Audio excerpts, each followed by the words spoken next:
For decades, one of the most prolific trafficking networks in modern history operated in plain sight.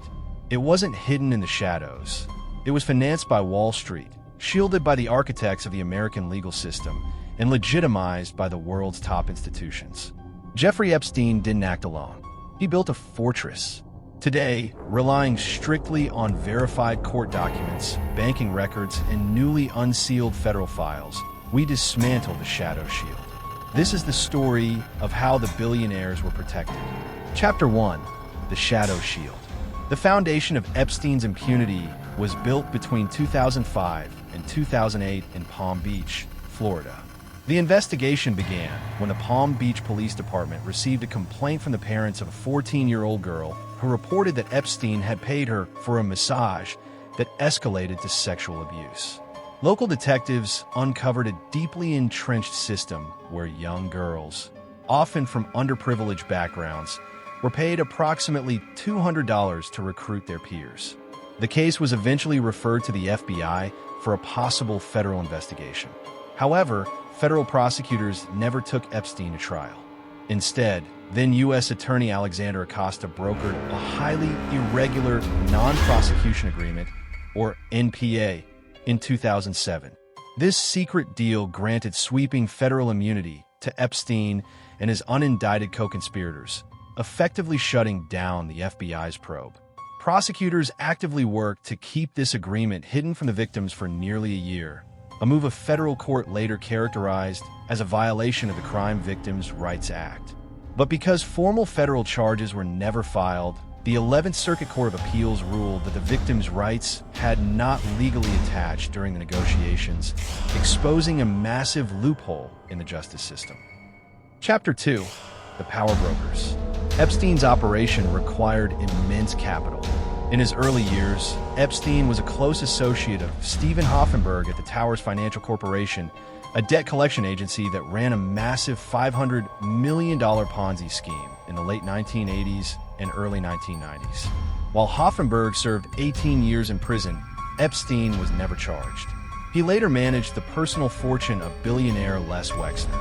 Though Wexner claims he cut ties in 2007 after discovering Epstein had misappropriated substantial sums. To move his money globally, Epstein relied heavily on major banks.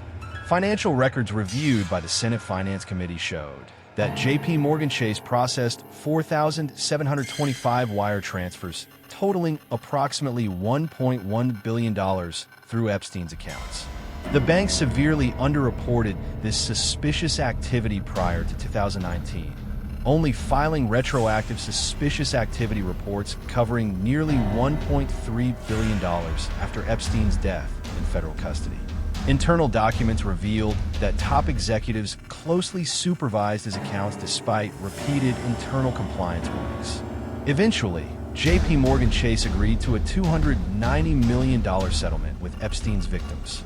Deutsche Bank, which onboarded Epstein in 2013 after J.P. Morgan dropped him, also reached a $75 million settlement, acknowledging weaknesses in their processes. Chapter 3. Operation Silence. To maintain this empire, Epstein and his associates employed aggressive narrative control.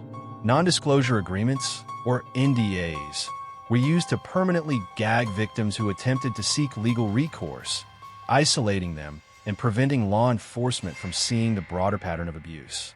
The network also relied on elite public relations professionals to manage reputations and deflect public scrutiny from high-profile associates. It wasn't until November 2018 that this wall of silence began to crumble. Miami Herald investigative reporter Julie K. Brown tracked down more than 60 victims, corroborating their stories and publicly exposing the mechanics of the 2008 Sweetheart plea deal. This groundbreaking journalism shattered the network's PR shield and led directly to Epstein's federal arrest on sex trafficking charges in July 2019. Chapter 4. The Unseen Web. Institutional complicity went far beyond the banks. Epstein directed millions of dollars to elite universities to buy respectability. An internal review at Harvard University confirmed the school received $9.1 million from Epstein between 1998 and 2008. Similarly, an independent fact-finding report revealed that MIT actively circumvented its own ethical guidelines to accept anonymous donations from them. Even border security was compromised. Federal investigators examined Epstein's relationship with customs and border protection officers stationed at the St. Thomas Airport, where Epstein frequently routed his private jets. Emails and text messages showed an ongoing friendship between Epstein's staff and a long-serving agricultural inspector, highlighting how the network bypassed standard scrutiny to move internationally. To launder political influence, Epstein engaged with international figures like former UK Minister Peter Mandelson. Leaked emails from 2009 and 2010 show Mandelson forwarded confidential government policy regarding bank bailouts to Epstein, who then used the intelligence to lobby banking executives. Chapter 5: Impact on Victims. The human cost of this systemic protection was devastating. For years, survivors faced insurmountable barriers pitted against corporate lawyers and locked out of the justice system. Following Epstein's death in August 2019, his estate established a voluntary compensation program. This program ultimately awarded over $121 million to 135 survivors. While it provided unprecedented financial restitution, it also served to limit the estate's future litigation exposure and shielded the executors from protracted legal discovery. Chapter 6: Breaking the Cycle. Today, the era of total elite impunity is fracturing.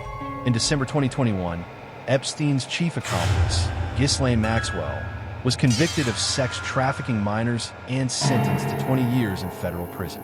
Legislative reforms are also closing the loopholes Epstein exploited. New York's Adult Survivors Act created a look-back window, allowing adult survivors of sexual assault to file civil lawsuits regardless of expired statutes of limitations. At the federal level, the Speak Out Act invalidated pre-dispute arbitration agreements and NDAs in cases of sexual assault, neutralizing the exact legal tools used to silence victims. Finally, the dam broke. In November 2025, Congress passed the Epstein Files Transparency Act, signed into law by President Trump. This mandated the release of millions of documents. By January 2026, the Department of Justice had published nearly 3.5 million pages of files, stripping away redactions and exposing the political and financial networks that kept the operation running. The Epstein network proves that wealth and social proximity can short-circuit justice. But the relentless push by survivors, journalists, and lawmakers shows that no shield is completely impenetrable. The demand for transparency continues. If you found this deep dive valuable, make sure to like, subscribe, and hit the notification bell for more investigative reports into how power truly operates.